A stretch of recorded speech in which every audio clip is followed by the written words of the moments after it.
clearly things have gone wrong, badly wrong, in SNP headquarters. How about former leader and former First Minister Alex Salmond, although, of course, he's now leader of the rival Alba party. We can speak to him now. Good morning to you. Good morning. Alex Salmond, you'll know that the interim chief exec of the SNP has said that the party is in a tremendous mess. How do you think, and do you think, they can get out of this mess?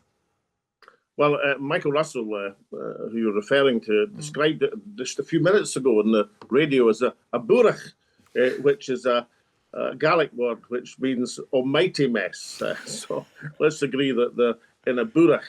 In terms of getting out of it, the first most immediate thing is the integrity of the ballot. And all three candidates will have to be satisfied. It's not enough to have one or two. All three candidates will have to be satisfied about the integrity of the ballot before the election can continue. And of those candidates, do you like any of them?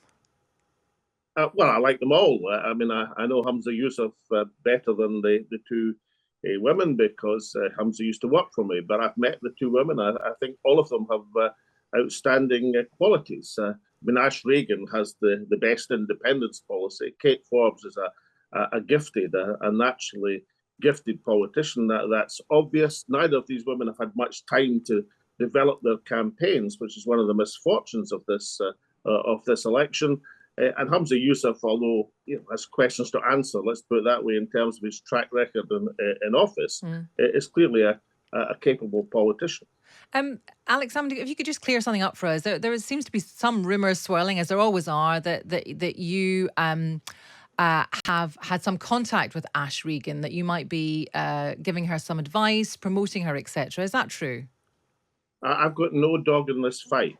I've spoken to all three candidates at various times, but I'm not going to tell you the nature of these conversations. I've got this kind of old-fashioned view that private conversations are private. Okay, but you understand, of course, and you're right, but you'd understand why people would want to know whether there was someone that you're interested in. I am not promoting any candidate in this context. Okay. Do you think this would have happened on your watch? No. Why not? Because I think by general acknowledgement, 9 years ago, the SNP government was one of the most competent governments, certainly in Scottish history, and probably just about anywhere else, and that was generally acknowledged. That's no longer the case. And the SNP were a highly respected political party, feared by our opponents, certainly, but respected as being a highly efficient political machine that had delivered extraordinary election success. Now, the election success has continued over the last 8 years or so, but clearly things have gone wrong, badly wrong, in SNP headquarters. Now, I mean, there are many things we could talk about, and we'll perhaps get on to the transgender issue in a second. But Hamza Yousaf, as Health Secretary, has come under a lot of criticism for the state of the health service in Scotland. And obviously, I'm sure you've been watching the debates. He's said, well, hang on a second, we had the coronavirus pandemic and that set things back. Does that explain it for you? Well, I mean, I think that certainly it's been a difficult time to be health secretary. Actually, Hamza wasn't the health secretary during the height of the pandemic. I mean, that was someone else. But nonetheless, the point remains, this is a difficult time to be a health secretary. That's a defence of your record. I mean, I've been less impressed by Hamza claiming credit for things which were clearly virtually nothing to do with him, like the Queensferry crossing. But that's another matter. But as health secretary, but on that, he said that he signed it off, though, didn't he? Towards the end. No, he didn't.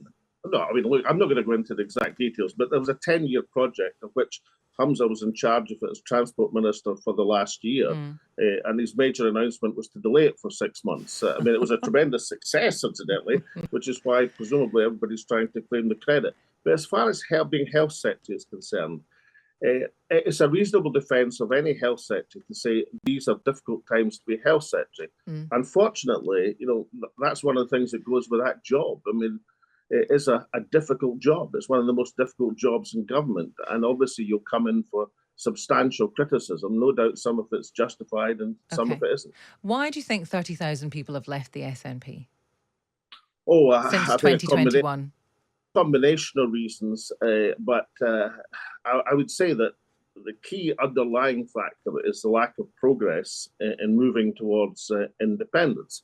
I think in more recent times, certainly the transgender debate alienated a substantial section of people who cared about women's rights, which is a lot of people. But I think the underlying reason for the decline of the SNP is the lack of perceived progress in getting to independence. Well, of course, the more immediate issue is not whether 30,000 people left the SNP, but that Peter Murrow and the SNP organisation systematically lied about it. What you say that there's been no move on independence, but what move could there be? I mean, again, watching the debates, and Ash Regan has her own ideas about 50% plus one. Therefore, we can just we can take that. But ultimately, whichever way you go, Westminster government stands in your way, doesn't it? Well, it does, but then Westminster government's always stood in the way of the Scottish National Party and Scottish aspirations. The challenge, the task is to overcome these obstacles. Incidentally, I think Ash Regan's policy is a perfectly viable one.